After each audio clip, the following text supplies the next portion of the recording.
Hello, and welcome back to my channel, and welcome to another one of my ranty blog posts.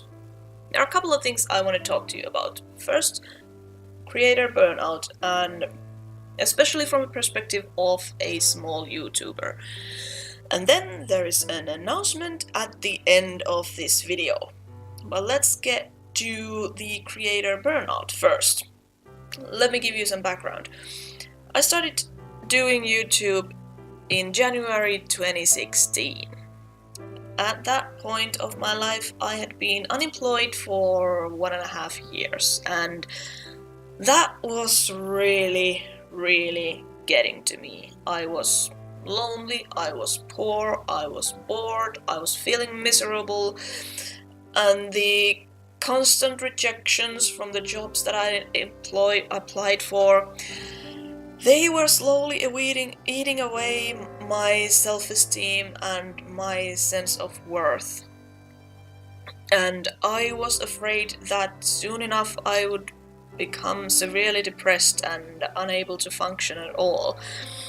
And, well, at that time I was watching a lot of Hearthstone videos, and I thought, well, maybe I should try making them as well. Why not? Other people are doing that, why couldn't I? And so I started doing YouTube. At first it was purely for myself. It was a hobby, I didn't even want anybody to watch them, and it was for me a way to battle the loneliness and the boredom and the depression that was just waiting to strike. But then it was, the more I made them, the more I realized that I enjoy making the videos, and I wasn't so afraid of people seeing my videos.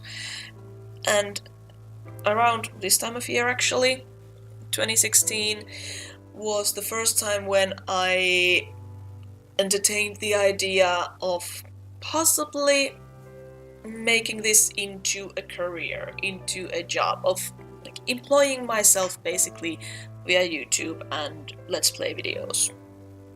And, well, then life happened and I landed a job at a warehouse for the next year, and, well, it was not my dream job, quite far from it, but it wasn't terrible, and hey, the steady paycheck was really nice at that point.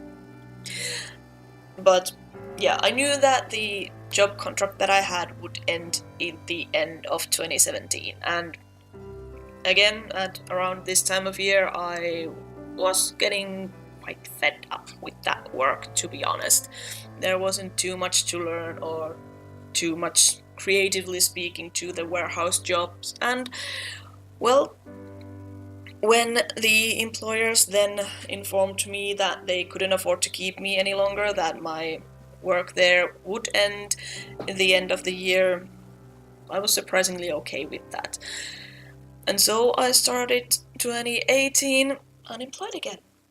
But this time I had a plan.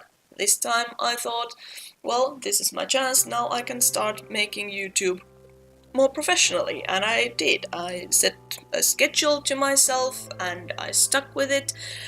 And, I planned ahead and, all in all, started doing things here more professionally. And here we are now. I upload every day, and my channel has grown from the 20-something subscribers to 100-something subscribers. And yeah, I know it's not much. The channel is still really small. Maybe if I operated in a less saturated genre, the numbers might be bigger, or the growth could have been more rapid. I don't know. Maybe it's a possibility, but then again, I make the type of content that I enjoy both making and watching myself. Also, this is the type of content that I can make fairly easily with the resources that I have at my disposal right now. So, this is what I do. And that kind of brings us to that weird reality of a small YouTuber.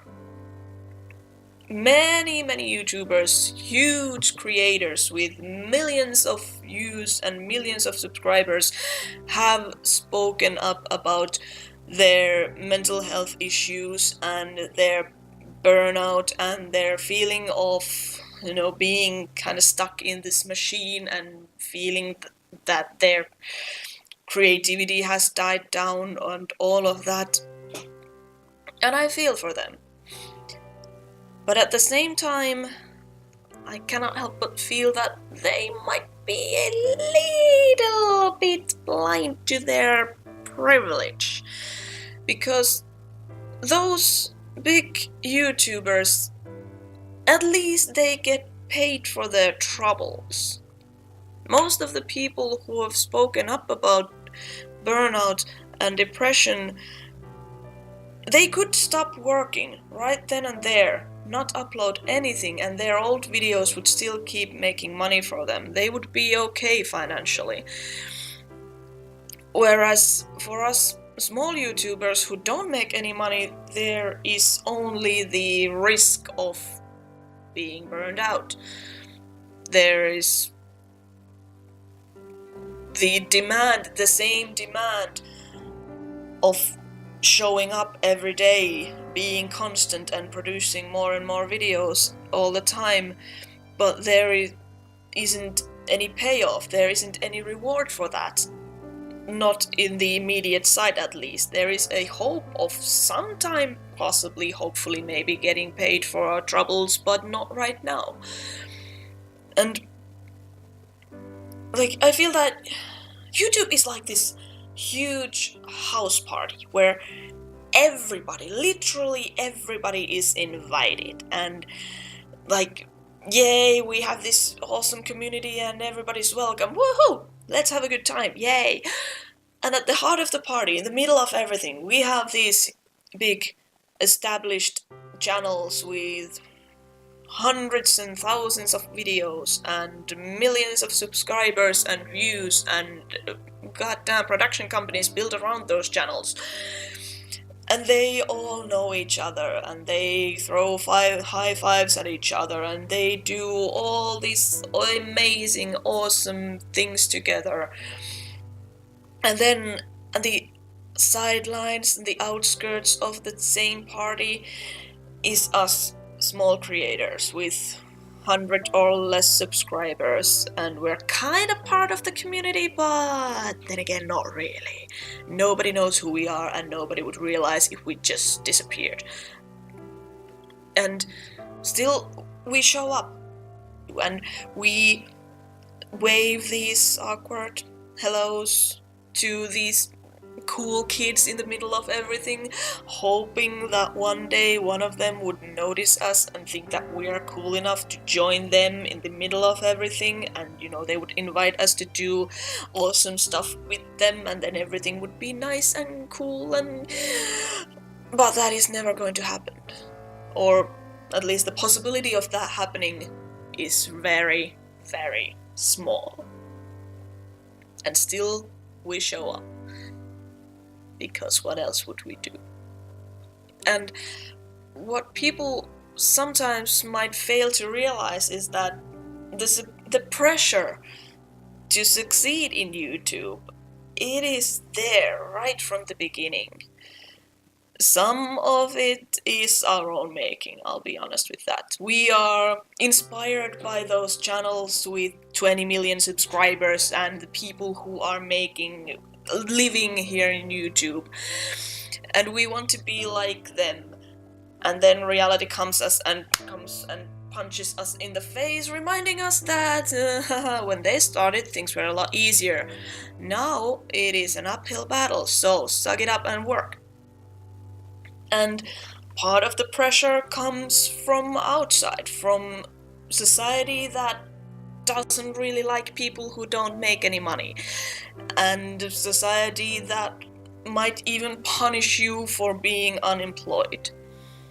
And part of the pressure might even come from the people who love you, from family members and friends who mean well, but who don't necessarily realize that their criteria of success and good life is not the same as yours.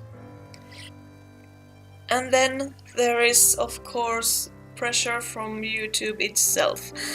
The machine that needs to be fed, the algorithm that likes the daily uploads, and the pressure to promote yourself outside of YouTube, the pressure to be active in social media, the pressure to do live streams and do this and do that, more and more and more and more, produce all the time, more content. The more you can produce, the better. But how much can we truly produce without getting paid before we break? And that is the balance that we, each of us, need to find somehow. How much can we do before we burn out? And how much can we do without burning out and without killing the passion that we have for what we do? And the weird thing about all of this is that despite everything that I just said, I still want to do this. Despite the pressure, despite the fact that I'm not being paid, despite the long hours and the isolation and the fact that most people around me don't really even understand what I'm doing, despite all of that, I still want to do this. And yes, obviously there are darker times when I look at myself in the mirror and feel that I am a failure, that I shouldn't have even tried, or even if I did, I should stop wasting time and get myself that proper conventional 9-to-5 job. And then I look at the jobs available and come to my senses. I think, fuck no, I'm not ready to give up just yet. Yes, maybe I haven't succeeded yet, but I don't think that I've failed yet either. And despite all the negative things that I just pointed out in this video, this is still my dream job. I love doing this. This is awesome. I have this whole new freedom to do whatever I feel like, and that is awesome. And hopefully one day I can support myself financially by doing what I love. Right now I am in the fortunate position that I have a partner who supports me and who is willing to support me financially while I chase my dreams. But my wish is that someday I might be able to support him as well. And I do hope that you people watching will share that wish with me. And yeah, despite the risk of being burned out, I am not ready to give up just yet. I want to see where this is going.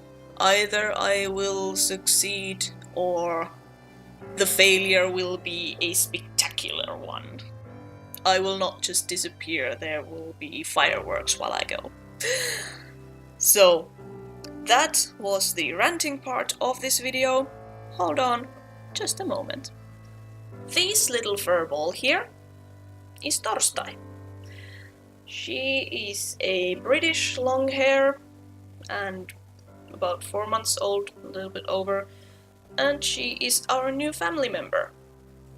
We weren't supposed to get a new cat, not this soon after Nakki's passing, but yeah. Then Torstai came along and here we are now. Oh yeah, and also her name means Thursday in Finnish. And yeah, she is going to be a part of my channel from now on. She's been living with us for a week now, and hopefully she will be with us for 20 or something years from now on.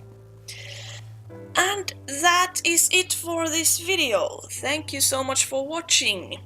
And I would like to hear your thoughts on the subject of creator burnout and mental health of a small creator. Especially if you are a small YouTuber yourself, do chime in on the conversation. Tell me, how do you feel about these things? How do you manage pressure? How do you manage your mental and physical well-being while trying to make it here in YouTube? And yeah, thank you for watching this. I hope you're having a great day, and I will see you again next time.